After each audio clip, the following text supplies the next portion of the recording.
wabarakatuh. Hello everyone, welcome to on our podcast this time. I am Indri and my partner Ara. Today we are going to talk about a really exciting topic, which is 4 sehat 5 sempurna versus isi piringku. In this podcast, it's really special because we have two amazing guests.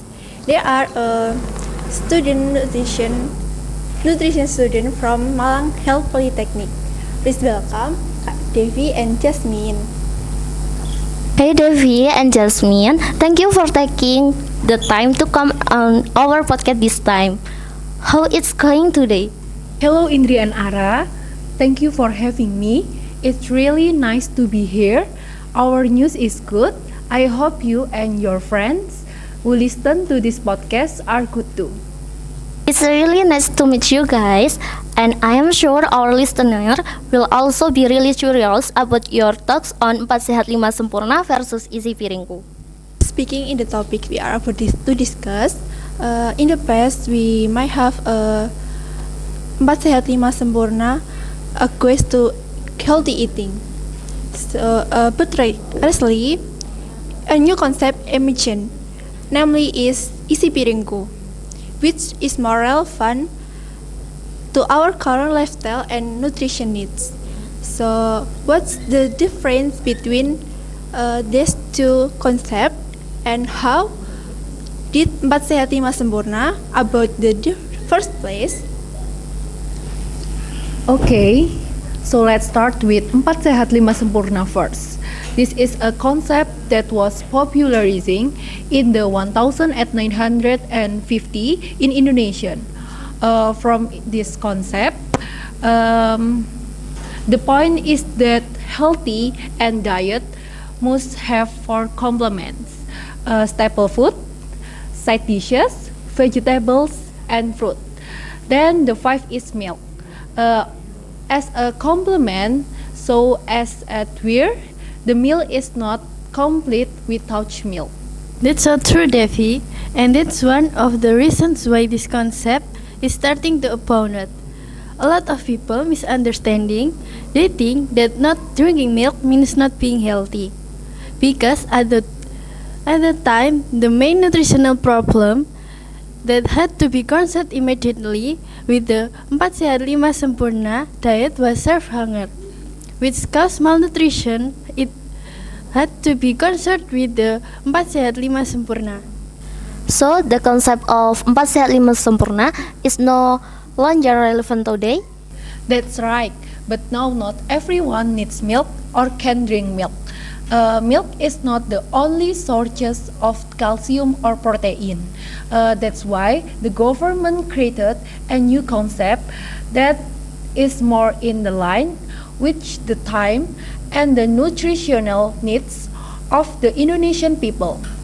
Well, it turned out that the understanding for the community was very different then and now. Then for now, can it be applied? Well, this is where isi piringku comes in. This concept is more flexible and focused on balanced protein at its meal. So, isi piringku divides one plate into several parts. Half of the plate is filled with fruits and vegetables, and the other half is carbohydrate and protein source. Oh, so like that.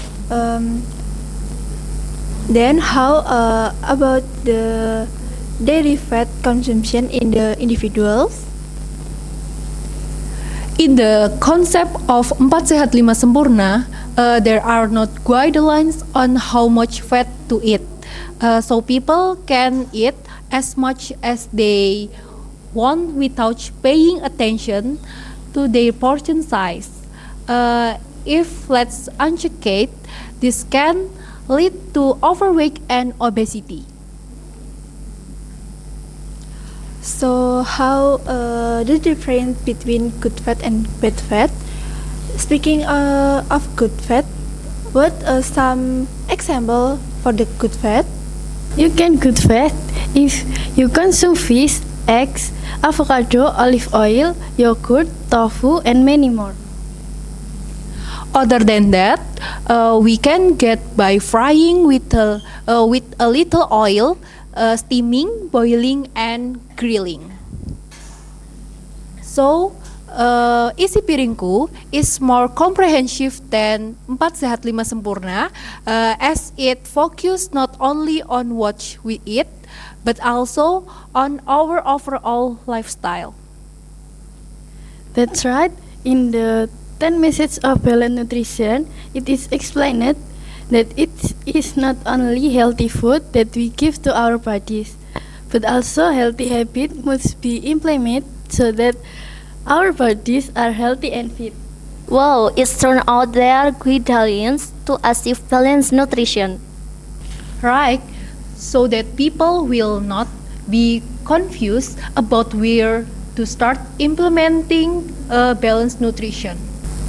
Speaking of healthy lifestyle, is physical activity necessary and how long is to be active?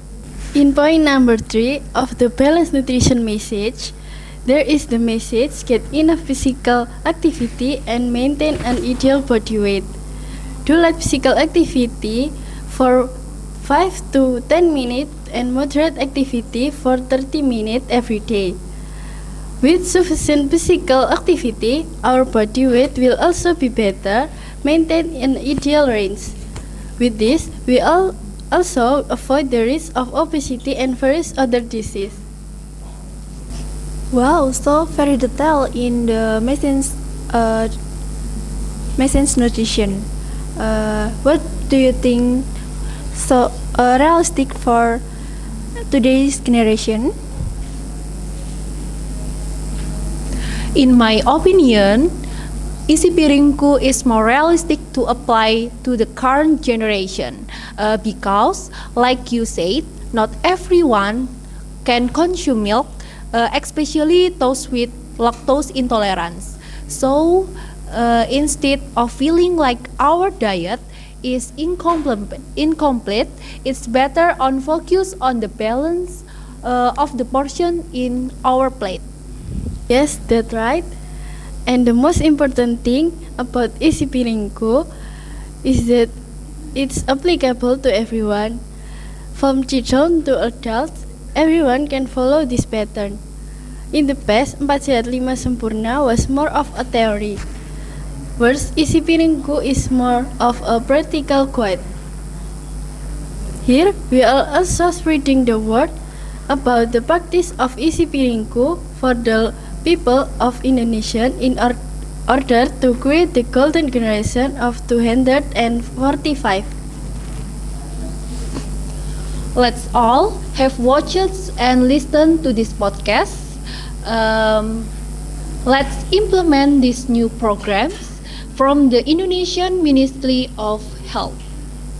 Well, so for those of your who are trying eat healthy, you can start trying isi piringku to concept. The focus on the isi piringku on balance of every meal, so we don't have to wait to drink of milk to be considered healthy. Also, get used drinking enough of water and save water. And generally, we are recommended drink 8 to 10 glasses of the day.